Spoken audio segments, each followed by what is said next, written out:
Somebody's going to give opening comments and be available for your questions. Well, first of all, man, I want to say thank you to our seniors and those guys, man. It's been a long ride, like with those guys, but those guys those guys showed some resilience this week in terms of talking to our young guys and talking about their experiences here. Um, I thought this was about exactly what I told these guys it was going to come down to. We needed to respond, right? Um, Going down, 10-0 and needing to uh, find a way to get back in this ball game, and we wound up scoring, 31 straight points, which is something we haven't done all year.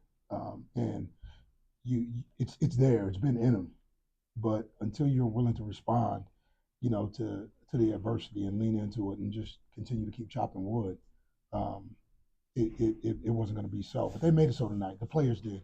Bodie Reeder called it a heck of a game. Uh, Players executed it well. Defensively, got some timely stops. No, like there were some explosives early, man, but I thought they got some timely stops. And overall, you wind up with a game, man, that looks the way probably everybody wanted it to look all year. Um, I'm proud of these guys again. It was fun. I had fun. I'm getting after refs a little bit, but at the end of the day, that's okay. And they need a little butt chewing every once in a while too. But it was just it felt good. It felt like Blue Raider football, from the second quarter on, and or like at least the way I see it, felt like Blue Raider football. Was it mistake free? Absolutely not. But it showed signs, true signs of what this team could be, um, regardless of record. Man, you got to play. You got to play for the opportunity, and the opportunity was to get better today. So thankful. Thank God, man. You got to count it all joy in this process. Even when you're going through the rough stuff, man, you got to count it all joy. And tonight, our players held this program up. So I want to say thank you to those guys. I want to say thank you to the seniors. And Sam Houston's an athletic and tough football team. Coach Longo has been around the game a long time. He's building a program that's going to be around for a while. So with that, I'll open it up for questions. Coach, most of the season, especially throughout the 7 game winning streak, this team has faced a lot of scrutiny, especially you. What does a game like this do to kind of take some of that pressure off, or just kind of give you a feel good? Yeah, you got to be careful. It feels good. It feels good for our guys. I felt good for those guys coming in the locker room. I felt good for those guys being able to sing the fight song, man, downstairs. Uh, all that is what you want, and you want it every week.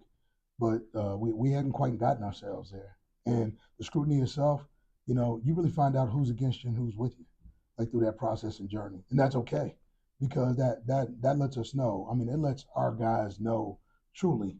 You can't put all your eggs in one basket, okay?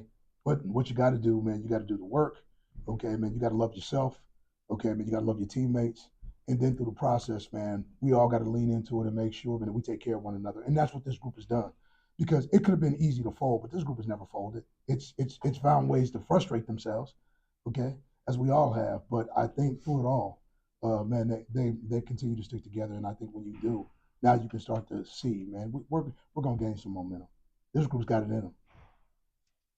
Coach, obviously, you talk about your senior class, and every senior class is special to the coaching staff. But with you having 2 years with these guys, just what does this group mean to you, being the first 2 years as a Blue Raider head coach?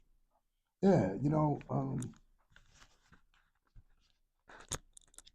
I deal with their expectations, right? Not everybody else's, man, because these are the guys. When a young man comes to MTSU, the one thing that I sit down and talk to parents about is trying to give a better product back to them than the one they dropped off, right? And you know, seeing the journey, seeing a Demonte Smith um, grow up, become a father, right? And have a preemie and just fight through a lot of things that were going on early. To see Nick, you know, come as far as he's come, and find himself having to mentor a young guy who took every bit of it. Parker Hughes has had to deal with old guy playing next to you, young guy playing next to you, and he still remained consistent. I've seen these guys, man, grow up, truly grow up. Okay, man, and they've given, whether the record says it or not. people don't see the stuff that they gave every day. Okay, it's part of them, it's on them, and they'll always and forever be Blue Raiders. You guys went down 10-0 after the first quarter, but then went on a 31-7 run after that. What really changed after that first quarter? Settling down, and you could tell Roman had a little nerves, early with some of that. Defensively, man. I mean, just again, getting unnerved a little bit. I saw us get unnerved, and that wasn't the way it was in practice. I mean, practice was fun this week. It really was, because we talked about the response. We moved it around. We changed up periods just so like guys would have to learn that rough lesson. And for those guys, I thought it started slow, but nobody really cares how you start. Everybody cares how you finish. So I mean, the rest sort of just fell in place for us. You caught rhythm. You saw a bunch of receivers out there on the field tonight. Just crazy balance between the run and the pass. I thought was like extremely good. I mean, it was just guys just playing ball. It looked fun. And let me say this: I gotta, Roman Gagliano was, player of the game, and rightfully so. But it's cool how he sees the game through a 5-year-old's eyes. Every time you watch the kid, man, he's just a little redhead kid, man, out there playing ball and having fun with it. And you know what? That's the coolest thing in the world. I mean, like, to see a dude, man, just having fun with his dudes. And you know what? They love him as much as he loves it. So I think just seeing that for me has been fun. It brings life, to the game. So I just thought I'd say that. You mentioned Roman, and he's been a dude for you guys these last 2 games. Are you kind of surprised on how well he's played, or have you seen that in him the last 2 years? I said it, man. The first time he stepped on campus, man, he goes, we're going down to watch the women's basketball championships down in Huntsville. And that dude, he walked out on the court. He said, "Coach, watch this." My man walks out, drains a half court shot, and did it. And there's a few people in here that know exactly what I'm talking about. That dude's always been that way. He's always had a high belief in self. Okay, I remember watching him when he was in Opelika. When I was at Auburn, the dude is grown up. He really has. But like I said, he comes from a big family, and he's just a kid. He's just loving the game.